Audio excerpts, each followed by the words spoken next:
أعوذ بالله من الشيطان الرجيم. بسم الله الرحمن الرحيم. الرحمن علم القرآن خلق الإنسان علمه البيان. الشمس والقمر بحسبان والنجم والشجر يسجدان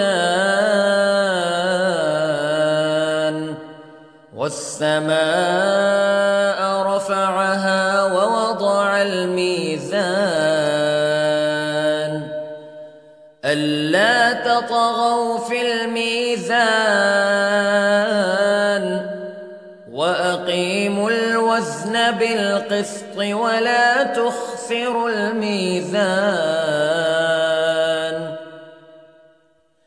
والأرض وضعها للأنام فيها فاكهة والنخل ذات الأكمام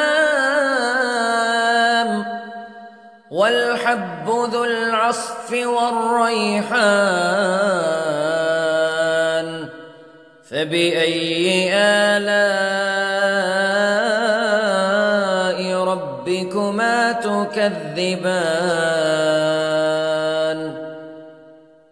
خلق الإنسان من صلصال كالفخار وخلق الجان من مارج من نار فبأي آلاء ربكما تكذبان. رب المشرقين ورب المغربين فبأي آلاء ربكما تكذبان. مرج البحرين يلتقيان بينهما برزخ لا يبغيان فبأي آلاء ربكما تكذبان. يخرج منهما اللؤلؤ والمرجان فبأي آلاء ربكما تكذبان. وله الجوار المنشآت في البحر كالأعلام فبأي آلاء ربكما تكذبان. كل من عليها فان ويبقى وجه ربك ذو الجلال والإكرام فبأي آلاء ربكما تكذبان.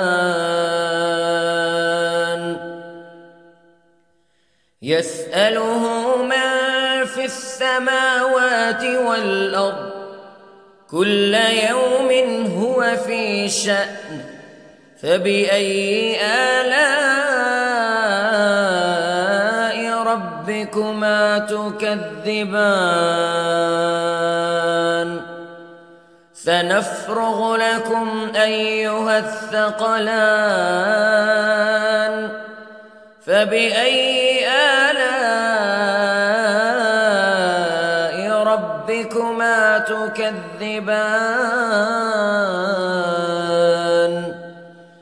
يا معشر الجن والإنس استطعتم أن تنفذوا من أقطار السماوات والأرض فانفذوا لا تنفذون إلا بسلطان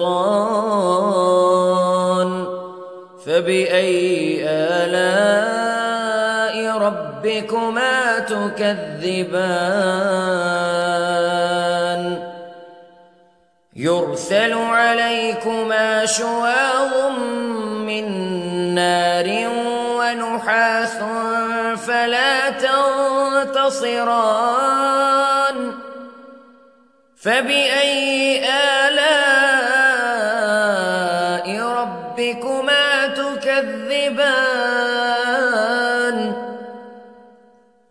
فإذا انشقت السماء فكانت وردة كالدهان فبأي آلاء ربكما تكذبان فيومئذ لا يسأل عن ذنبه إنس ولا جان فبأي آلاء ربكما تكذبان يعرف المجرمون بسيماهم فيؤخذ بالنواصي والأقدام فبأي آلاء ربكما تكذبان هذه جهنم التي يكذب بها المجرمون يطوفون بينها وبين حميم آن فبأي آلاء ربكما تكذبان ولمن خاف مقام ربه جنتان فبأي آلاء ربكما تكذبان ذواتا أفنان فبأي آلاء ربكما تكذبان فيهما عينان تجريان فبأي آلاء ربكما تكذبان فيهما من كل فاكهة زوجان فبأي آلاء ربكما تكذبان متكئين على فرش بطائنها من استبرق وجنى الجنتين دان فبأي آلاء ربكما تكذبان فيهن قاصرات الطرف لم يطمثهن إنس قبلهم ولا جان فبأي آلاء ربكما تكذبان كأنهن الياقوت والمرجان فبأي آلاء ربكما تكذبان هل جزاء الإحسان إلا الإحسان فبأي آلاء ربكما تكذبان ومن دونهما جنتان فبأي آلاء ربكما تكذبان مدهامتان فبأي آلاء ربكما تكذبان فيهما عينان نضاختان فبأي آلاء ربكما تكذبان فيهما فاكهة ونخل ورمان فبأي آلاء ربكما تكذبان فيهن خيرات حسان فبأي آلاء ربكما تكذبان حور مقصورات في الخيام فبأي آلاء ربكما تكذبان لم يطمثهن إنس قبلهم ولا جان فبأي آلاء ربكما تكذبان